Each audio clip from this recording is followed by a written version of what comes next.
नमः पार्वतीपते हर हर महादेव। निजानंद रूपम शिवोहम शिवोहम या नयने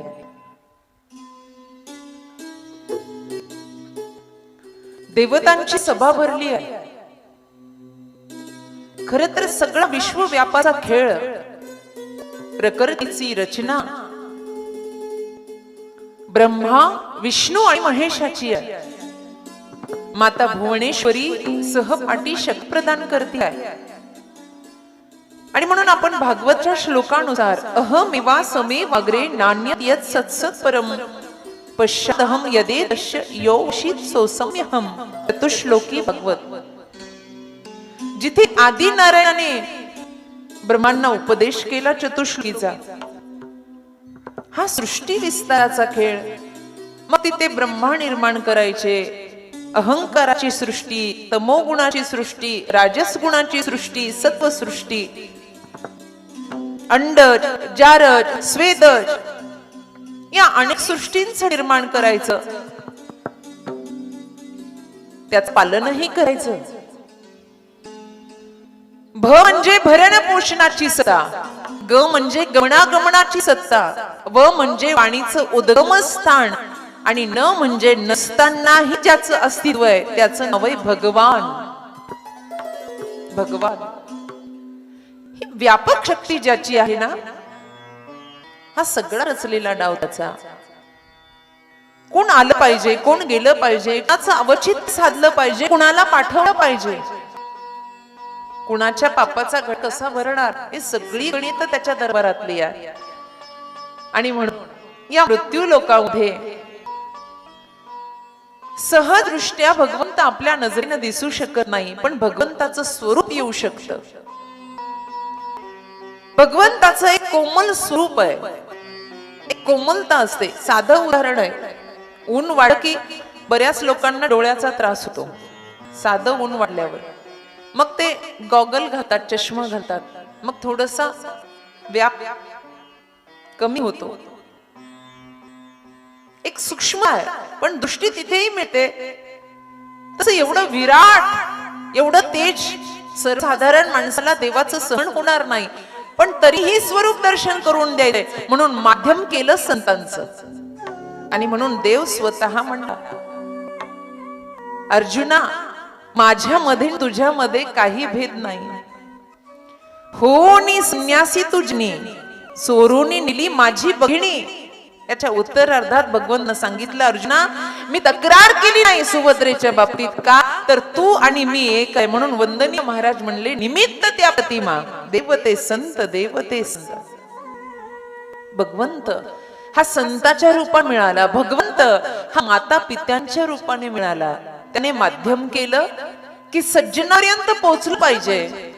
दुर्जनांना काय हो, त्याला काही घेणं देणं नाही, पण या भूतलावर कुठेतरी परित्राणाय साधूनाम या न्यायानं मी गेलं पाहिजे। म्हणून सर्व देवतांची सभा भरली। त्या सभेमध्ये उंच आसनावर बसले आहेत ब्रह्मा, विष्णू, महेश आणि यांची चित्कला व्यापी शक्ती। कारण या तीनही देवांना शक्ती असल्याशिवाय ते सुद्धा प्रखरतेनं त्यांचं व्यापक रूप प्रगट करू शकत नाही। म्हणून सूर्याची आराधना करताना सुद्धा सूर्य गायत्री म्हणावी लागते। ओम भूर्भुवः स्वः तत्सवितुर्वरेण्यं भर्गो देवस्य धीमहि धियो यो नः प्रचोदयात्। आदिदेव नमस्तुभ्यं प्रसीद मम भास्कर प्रभाकर नमस्तुभ्यं दिवाकरो नमस्तुते। शक्तीचा आधार लागतो। घरामध्ये शक्ती नसेल, पुरुष एकटं सगळं सांभाळू शकता काय? हो तर म्हणा, तुमच्या डिरिंग असेल तर। घरच्या आल्या नाहीत आज, आमच्या वहिनी आल्या नाहीत का ग? तुमच्याशिवाय काही होतं महाराज? काहीच होत नाही। चहाचं पातीला तर एवढं काळं होतं, घासून घासून नाकी नऊ येत। फक्त आम्ही 8 दिवस नसावं। अर्थात साधारण व्यवहार संसार करण्यासाठी जर शक्ती लागत असेल तर चित्कला त्या ठिकाणी विराजित आहे। आणि म्हणून या सर्वांची सभा भरलेली असताना त्या ठिकाणी एकत्र आणि म्हणून ठरलं एकदाच देवतांच्या सभेमध्ये, या भूवैकुंठामध्ये, या मृत्यू लोकामध्ये पाचारण करावं. पण असं आहे, भगवंताचं निर्मित, भगवंताची निर्मिती, भगवंताचं प्रागट्य व्हायचं असलं की योग्य माता पिता असावे लागतात. योग्य माता पिता. कारण दाम्पत्य जीवन योग्य नसेल तर भगवंत कुठे येतील कसे बाबा? नवऱ्यानं पाणी मागितलं की बाईनं म्हणावं तुम्ही प्यान मला द्या. एवढी छान पतिव्रता असेल तर देवाला वाटेल पटकन हिच्या पोटी जाऊ आपण. ही माझ्या बापाला काम सांगते, मलाही सांगेल. तो का म्हणे पतिव्रताची देवावरी सत्ता. कुठेतरी एखादी नैष्ठिक उत्तम पतिव्रता असावी. आणि म्हणून तर अत्री नंदन आले. अनुसूया अत्री भगवान दत्तात्रय ज्यांच्या घरी प्रगटलेले आहे असा सुंदर आश्रम आहे. प्रभू रामचंद्र ज्यांच्या ठिकाणी ते तपोनिधी आहेत. भगवान गोपाल कृष्ण आले तेही तपोनिधी आहेत. मग माझ्या माऊली ज्ञानोबरायांना यायचं असेल तर हे तरी दाम्पत्य जीवन छान असलं पाहिजे, उजळलेलं असलं पाहिजे. दाम्पत्य जीवनामध्ये संसार रस नसला पाहिजे. कमळाप्रमाणे अलिप्त जीवन असलं पाहिजे माईबाप. आणि म्हणून भगवंताची रचना. सुंदर गाव आहे आपेगाव, भूमी मराठवाडा. या आपेगावामध्ये गोविंद पंत कुलकर्णी आणि नीराबाई ब्राह्मणाचं कुळ आहे. वंश परंपरेनं भगवंताचा कुलधर्म तिथे केला जातो, कुलाचार जोपासला जातो. सुंदर दाम्पत्य जीवन ज्यांचं आहे. बराच काळ झाला संततीने, पण उभयतांनी कधी परमार्थ सोडला नाही. सबर का फळ मिठा होता है, उशिरा मिळेल पण गोड फळ मिळेल वाट बघत होते. त्र्यंबक पंताच्या वंशावळीतून आलेला हा कुलकर्णी परिवार.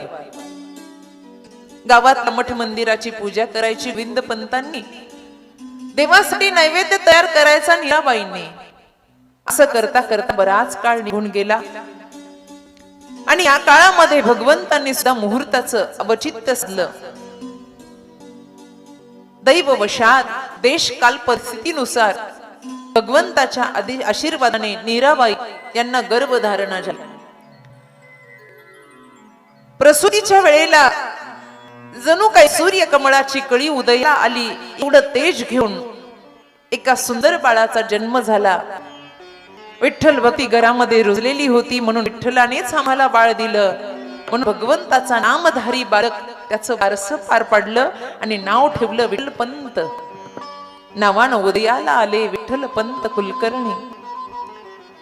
भगवंतांना जे दिलेलं असतं ते सुरस असतं, अवीट असतं, गोड असतं, रसाळ असतं, मधाळ असतं.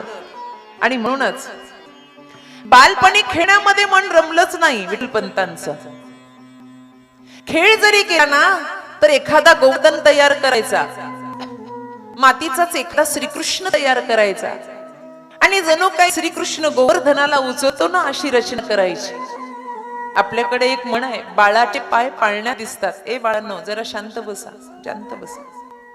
आपल्याकडे म्हण आहे, बाळाचे पाय पाळण्यात दिसतात. लहानपणी जे छंद जोपासलेले असतात ना, कदाचित ते मोठ्या होण्याच्या काही संकल्पना अगोदर देऊन जातात. लहानपणी फारच चोऱ्या माऱ्या केल्या असतील, फारच खोटं नाटवलं असेल तर समजायचं गावाचा विकास पाहिल बहुतेक. लक्षात आलं तर नशीब माझं. कदाचित तालुक्याचा सुद्धा पाहिजे, माफ करा मला, पण हे असंच आहे सगळं. सध्याच्या वर्तमानात तरी असंच चालू आहे. आई वडिलांचा जिव्हाळा असेल समजायचं पुंडरायांचा अंश जन्माला आलाय. कशातच मन रमल नसेल तर समजायचं जगाच्या कारणासाठी भगवंतानेच अवतार दिलाय. असंच होतं विठ्ठल पंतांचं. खेळण्यात सुद्धा भगवत तत्व जागृत झालेलं होतं. बघता बघता बघता सुंदर असं बापण निघून गेलं. तरुणाई आली. तरुणपणा हे ताजं फुले माईबाप. आणि भगवंताला आवडतं ते ताजं फुल, सुकलेलं फुल नाही. ए भगिनींनो, भगवंताला आवडतं ते ताजं फुल. तरुण अवस्था म्हणजे ताजं फुल. मी वडीलधाऱ्यांची क्षमा मागते.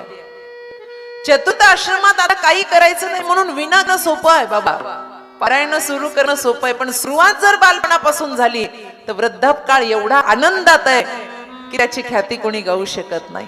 सुरुवात महत्वाची, पाया पक्का असला पाहिजे. तरुणपणा हा निखळ असावा, परमथामध्ये रुजणारा असावा. पण आताचा काळ पाहला तर जब आई तेरी जवान तुझे होश नहीं रहा और जब होश आ गया तो जवानी नहीं रही. तारुण्याच्या मध्ये न मानी कुसी सदा मुसमुसी धुळी जैसा. साधूच्या दर्शना लाजसी गव्हारा वेशीची या द्वारा पुष्पे नेसी. आत्ताच तरुणपण आहे. ऐका, विठ्ठल पंतांचं तरुणपण हे भक्तीच्या सुगंधाने रंगलेलं होतं.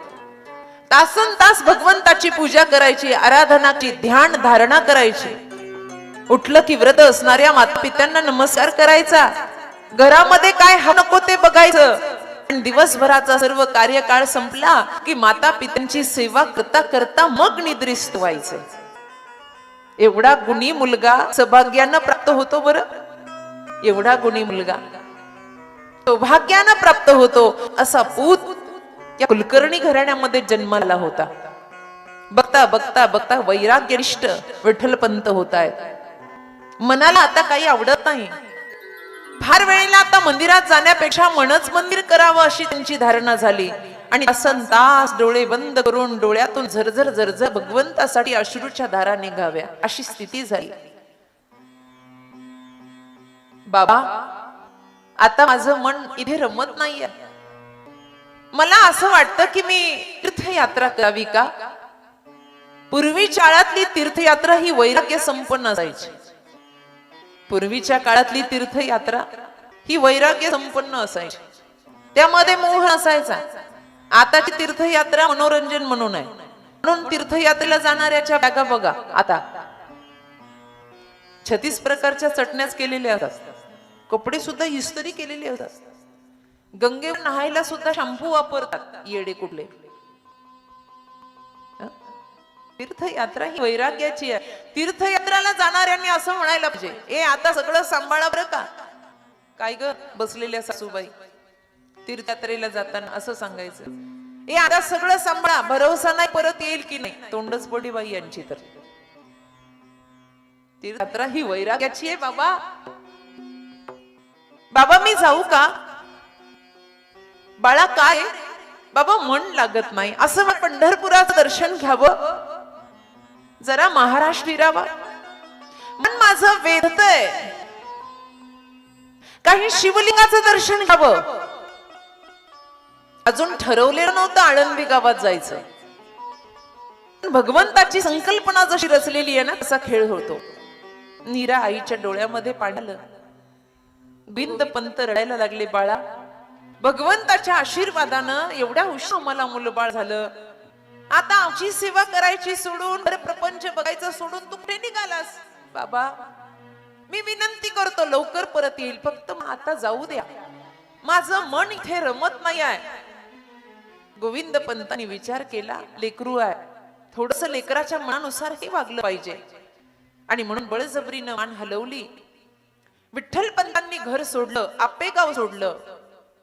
बघता बघता पंढरपुराचा प्रवास झाला. आणि कस म्हणून ओढावलं कुणाला कळलंच नाही. बघता बघता मुक्काम दर मुक्काम करत करत सिद्धेश्वरा घाटात आले.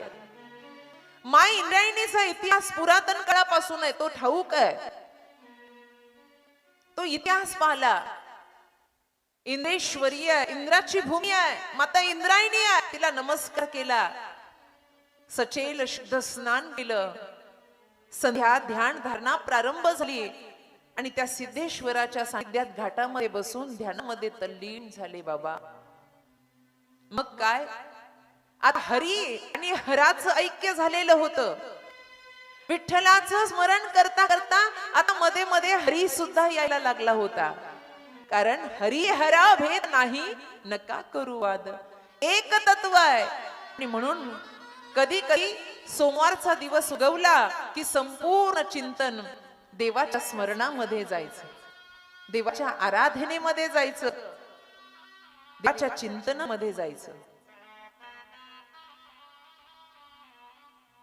ओम नमः शिवाय, ओम नमः शिवाय, हर हर भोले नमः शिवाय, नमः शिवाय, ओम नमः शिवाय, हे सिद्धेश्वरा, हर हर भोले नमः शिवाय, कैलास राणा शिवचंद्रपुरी, नरेंद्र माता मुरली सारी, कारण्य सिंधू भवदुःख हारी, तुझवीन शंभो मधुगुणधारी. नमः शिवाय, ओम नमः शिवाय, हर हर भोले नमः शिवाय, नमः शिवाय, ओम नमः शिवाय, हर हर भोले नमः शिवाय, नमः शिवाय, नमः शिवाय, हर हर भोले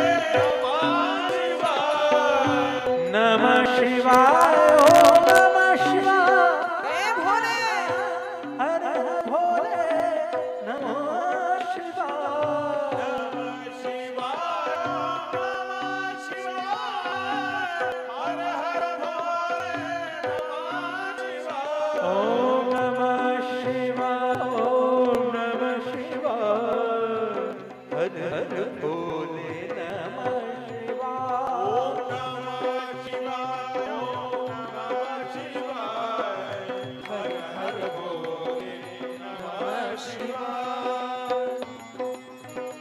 हे शंभो, हे नाथ,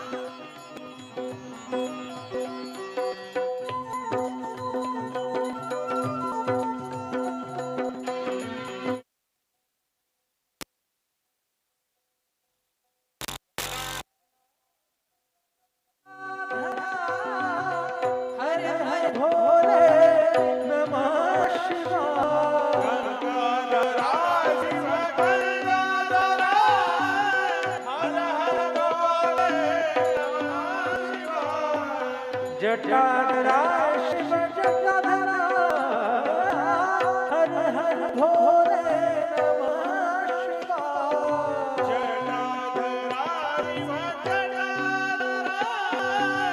हर हर भोले नमः शिवाय, ओम नमः शिवाय, ओम नमः शिवाय, हर हर भोले नमः शिवाय, ओम नमः शिवाय, जय हो. हर हर भोले नमः शिवाय, ओम नमः शिवाय, ओम नमः शिवाय, हे शंभो, हर हर भोले नमः शिवाय,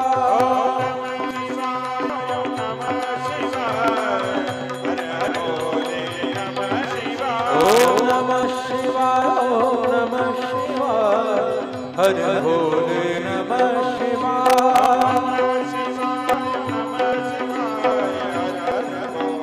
नमः पार्वती पते, हर हर. महादेव. रुजली आहे भक्ती सिद्धेश्वराच्या घाटामध्ये. सण चालू आहे. भगवंताला करून घ्यायचं असेल ना, मनुष्यानाम सहस्रेषु, हजारात एकाला निर्माण केलं भगवंत. विठ्ठलपंत रुजले आहेत, देहा पिंडानं मजबूत आहेत. चेहऱ्यावरचं सौंदर्य मुखमल अतिशय मोहक आहे. पाणेदार डोळे आहेत, भ्रुकुटी सुंदर कोरल्या आहेत.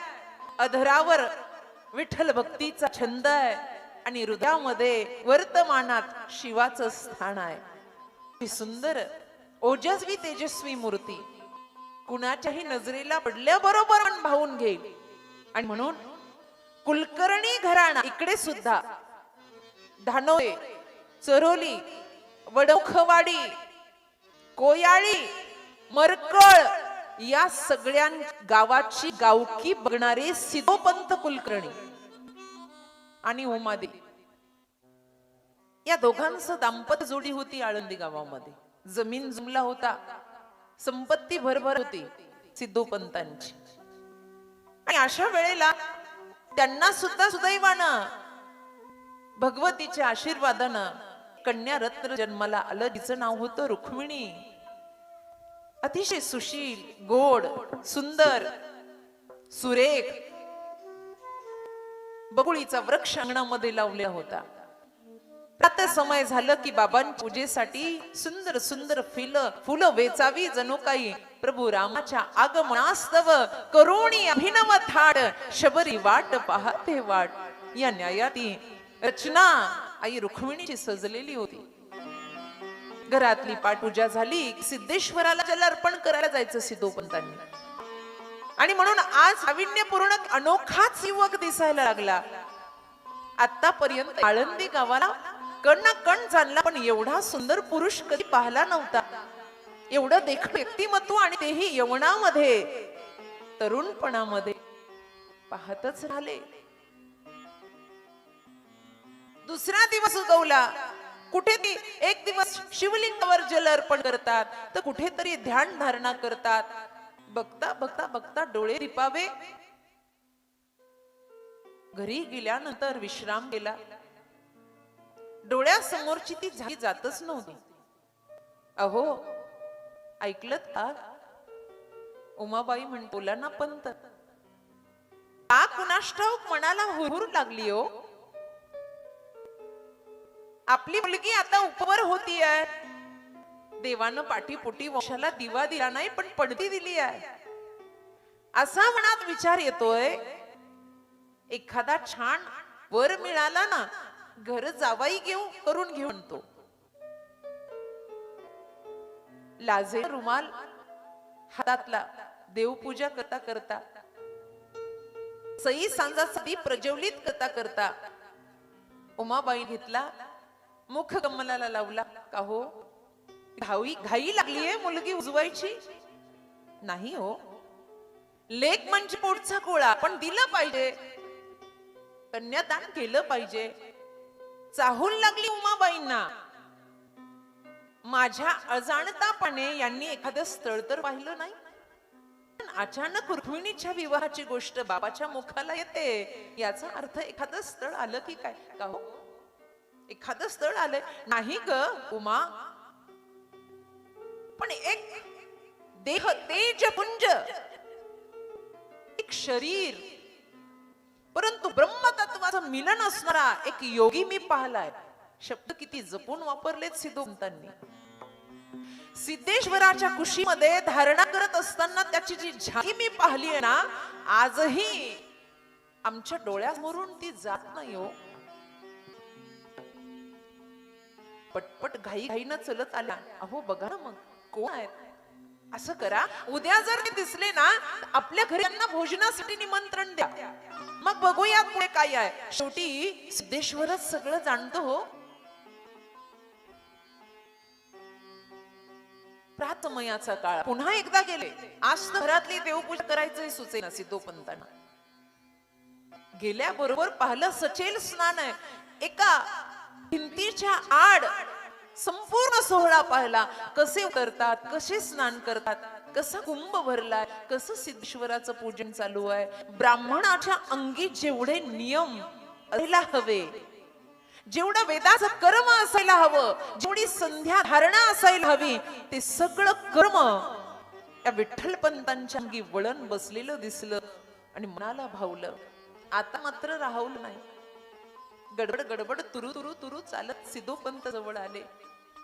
योगीराज नमस्कार करतो. इतकी विनयशीलता, विनय स्वभाव, वडीलधारक व्यक्तिमत्व दिसलं की लगेच प्रणिपात केला, चरणांना स्पर्श केला. विठ्ठलपंत कुलकर्णी, आई वडिलांचे संस्कार. या अवस्थेमध्ये स्वीकारलं. बोला, मी काही सेवा करू शकतो आपली? काही नाही. आमची विनंती आहे, आमची भार्या सांगते आहे, आपण आमच्या सदनाला चरण स्पर्श कराल का? थोडस जलपान घ्याल का? स्मित हस केलं आणि अवश्य म्हणून स्वीकृती दिली. सिद्धोपंतांनी घाई घाई निरोप दिला. दुपारच्या भोजनाला योगीराज येताय बरं. अंगणामध्ये पाट ठेवला, फुलांच्या रांगोळ काढल्या, बकुळीची फुलं सजवलेली आहेत. प्राजक्ताची फुलं सजवलेली आहेत, सुगंध अंगणामध्ये तरवळलेला आहे.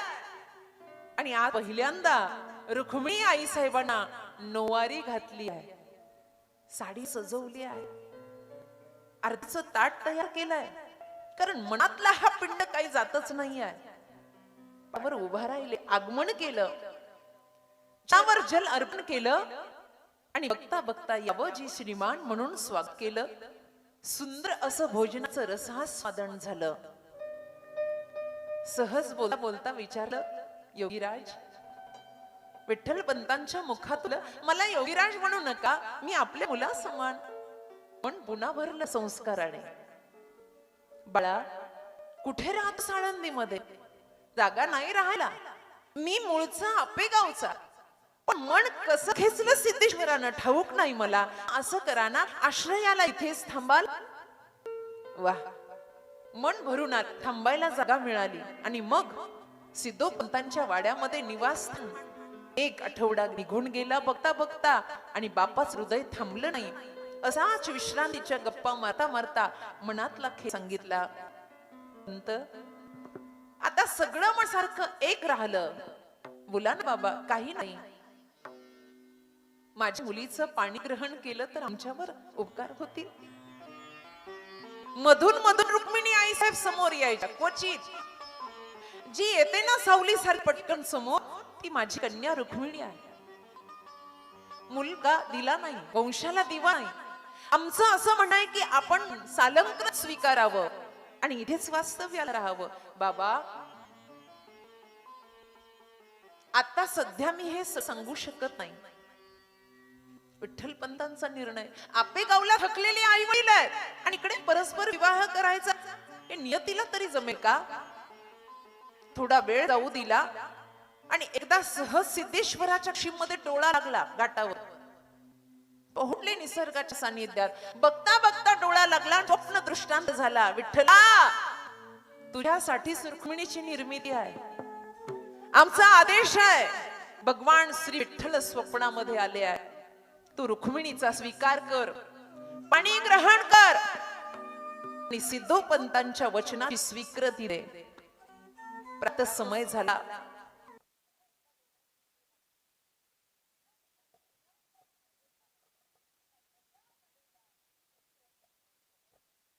सुंदर थाटमाटामध्ये आई साहेब रुक्मिणींचा आणि विठ्ठलपंत कुलकर्णी पिताश्री यांचा सुंदर विद्यमाने विवाह सोहळा संपन्न झाला.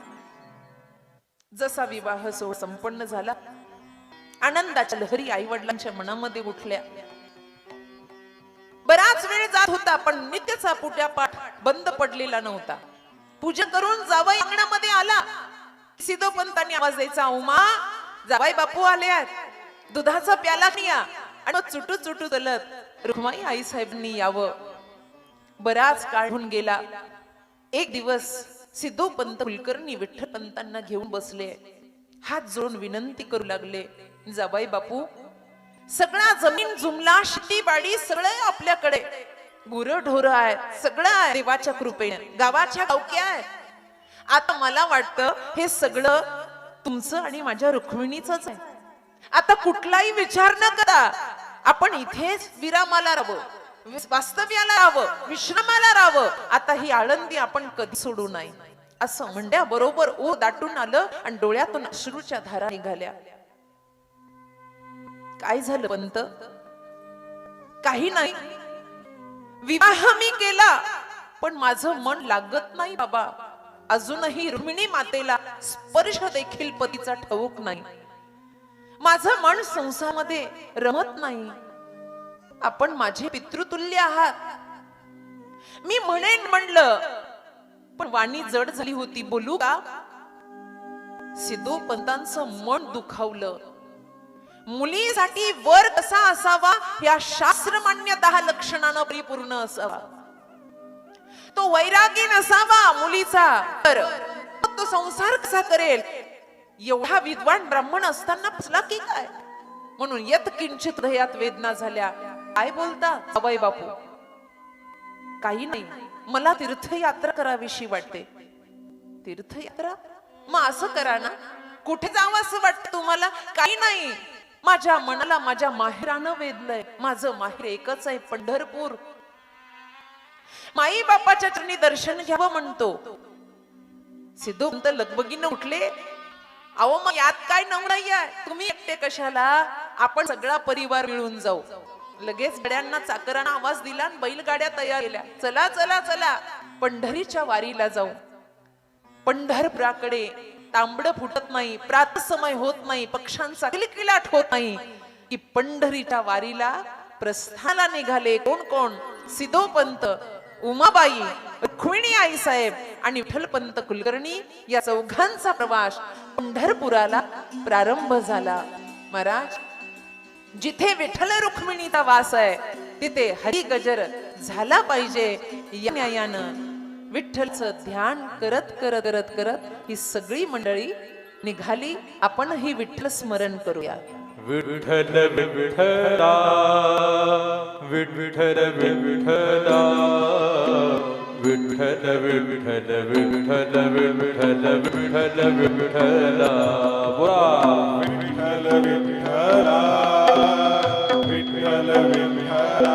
सर्वांनी टाळी वाजवा, भजन करा. मायबाप, विठ्ठल विठ्ठल विठ्ठल विठ्ठला. विठ्ठल विठ्ठला बोला बोला.